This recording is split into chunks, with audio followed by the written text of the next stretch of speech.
Synchronicité, les coïncidences heureuses qui nous lient à notre intuition. Deviens ce que tu es. Nous avons tous été témoins de coïncidences qui tombaient à pic. Le psychiatre suisse Carl Gustav Jung les appelle des synchronicités. Il affirme que pour affiner notre intuition, mieux vaut être réceptif à ces fruits du hasard. Des hasards qui font bien les choses et nous délivrent d'une situation délicate. Tomber sur l'annonce immobilière idéale dans un journal laissé sur le siège d'un bus, rencontrer tout à fait par hasard l'associé idéal pour un projet ou encore entrer dans une librairie alors qu'on est en période de remise en question et tomber pile sur la réponse dont nous avions besoin écrite sur un livre ouvert à la page qu'il fallait. Une réponse à un besoin conscient ou inconscient. Certains ne voient dans ces coïncidences que du pur hasard, relevant peut-être d'une probabilité statistique mais bien faible. Ou encore, on pense que l'esprit humain étant avide de réponses, cherche à tout expliquer de manière cohérente. Seulement, il existe des hasards si grands qu'ils en deviennent troublants,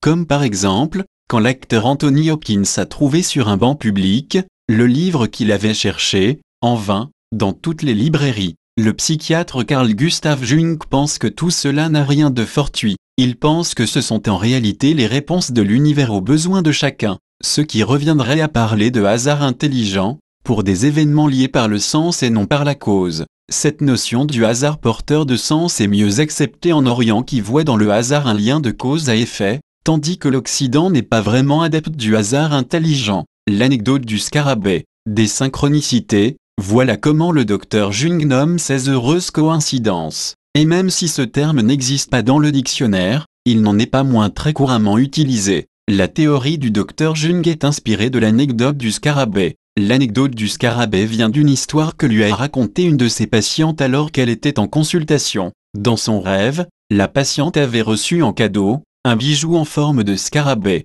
Pendant qu'elle parlait de son rêve, une cétoine dorée s'était mise à taper contre la vitre du bureau pour pouvoir entrer. C'est alors que le docteur Jung a ouvert la fenêtre, a pris l'insecte dans ses mains et, se tournant vers sa patiente, lui a dit « Voilà votre scarabée ». Cela avait choqué la dame. Nul besoin de se mettre à croire aux forces occultes. Il suffit de prendre les synchronicités comme elles se présentent. Elles ont très souvent lieu dans les moments délicats de la vie, et sont d'une aide précieuse, mais pas toujours. Elles sont parfois tout simplement anecdotiques et sans profonde influence, comme l'anecdote du scarabée. Les synchronicités laissent souvent une impression très forte sur nous, elles nous laissent sidérer, et pour les personnes qui ont la foi, ces hasards sont perçus comme une force supérieure qui les guide vers leurs désirs. Accepter les synchronicités sans les juger. Les synchronicités, hasard ou guide suprême, il n'en reste pas moins qu'elles sont liées à l'intuition. Plus elles sont mieux perçues et accueillies, plus elles seront nombreuses et plus notre intuition sera accrue. Cela va aussi dans l'autre sens.